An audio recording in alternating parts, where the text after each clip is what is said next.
Адам жан дүйнөсү жабыркагандан кийин башка жолго кетип издей баштайт экен да.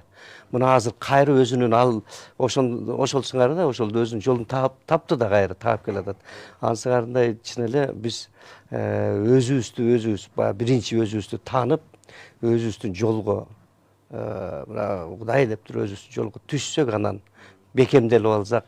Манастын ачкычы Эртештик деген эпосубуз бар да. Ошо эртештиктүү айтып атат, эртештик жердин астына түштү деп атпайбы, бирок жердин асты дегенде адамдагы жер бул дене. Ошо адам могу көз карашын ички дүйнөгө бура алса, ичинде толтура касиеттер бар.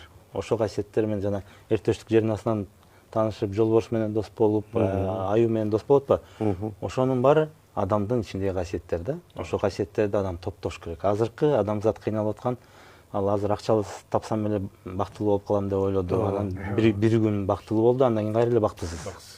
Килтеген үй салды, может бир жыл бактылуу болду. Анан бир кыштагандан кийин өзүн бактысыз сезди.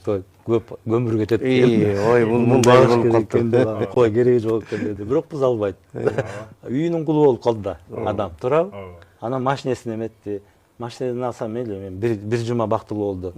Анан ошону таппай анан адам өзүнө кайтат да. Кудай Таала ошол бактысын адамдын өзүнө эле катып коюптур да. Ошо манас ичибизде экен да. Таба албай, ошол манасты биз тапсак, анда ошол адам бактылуу. Ошол өзүнүн ордуна турат, өзүнүн каалаган жакшы көргөн ишин жасайт, ошол жерден эмесин табат. Байлык, бийлик, береке, кут ошол жактан келет да.